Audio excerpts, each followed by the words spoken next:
Do you still picture an infantry battalion as soldiers with rifles? Today, a modern battalion moves with machines that can see farther, react faster, and strike before the human brain can even process the threat. Radar systems that hunt drones, armored vehicles controlled by computers, aircraft small enough to launch from a soldier's backpack. Some of this technology is already approaching the machines we used to see only in science fiction movies like Terminator. And when all of it arrives on the battlefield, you're not looking at traditional infantry anymore. You're looking at a high-tech war machine. The vehicle responsible for protecting the battalion from drones? It's called Maneuver Short Range Air Defense, or MSHORAD for short. Its radar and targeting computer can detect and classify threats in about 50 milliseconds. For comparison, the human brain takes roughly 200 milliseconds just to react to something you see. So by the time a soldier even realizes there's a drone in the sky, this system has already found it, tracked it, calculated the lead, and swung its cannon onto target. In a modern drone swarm, you're not just fighting other soldiers. You're fighting algorithms that react 4 times faster than the human nervous system. But air defense is only one part of the new machine. The battalion still needs vehicles to move soldiers into the fight.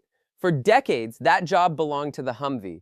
Originally, it was designed as a light utility vehicle, fast, mobile, simple. But after years of war, we started asking the Humvee to do things it was never built for. We added armor, then more armor, then even more armor. Eventually, the vehicles became so heavy that transmissions were failing under the weight. The Army realized something simple. Instead of forcing the Humvee to evolve, it needed something better. That replacement is the Joint Light Tactical Vehicle, or JLTV. Think of it as the Humvee's much tougher successor. Mounted on top is something called CROWS, the Common Remotely Operated Weapons Station. Instead of standing behind a machine gun exposed to enemy fire, the gunner now sits safely inside the armored hull. Using a screen and joystick, they can fire a .50 caliber machine gun or an automatic grenade launcher with remarkable precision. What once required a heavily armored fighting vehicle can now be done by a small team inside a truck. But combat vehicles are only half the story. Every round of ammunition, every missile, every gallon of diesel, all of it has to reach the battlefield somehow. That responsibility falls to the battalion's logistics trucks. And this is the part of modern warfare most people never think about. Fuel. All of those machines we just looked at, none of them move an inch without fuel. A vehicle like the JLTV might get around 10 miles per gallon. The SHORAD gets about 5. Older Humvees can drop closer to 4 miles per gallon off-road. Now multiply that by dozens of vehicles moving together across rough terrain. A single battalion can burn thousands of gallons of fuel just to stay mobile. And in places like Iraq or Afghanistan, that fuel sometimes had to travel over 1,000 miles before it ever reached the battlefield.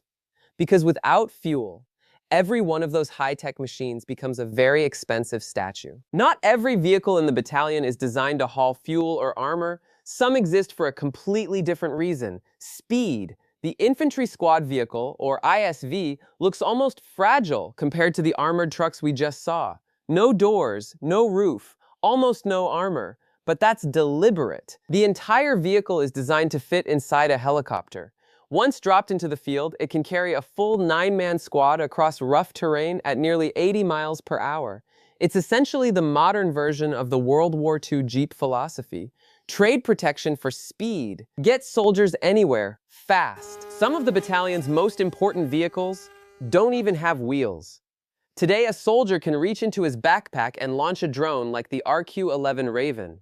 Within minutes, it's providing live video of what's happening miles ahead. Thermal cameras, high-resolution optics, real-time intelligence.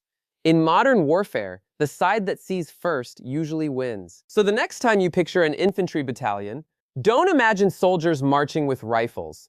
Imagine a rolling ecosystem of machines, logistics, and technology working together to keep them in the fight. And if you enjoy learning the hidden stories behind military history and technology, subscribe for more useful history tidbits.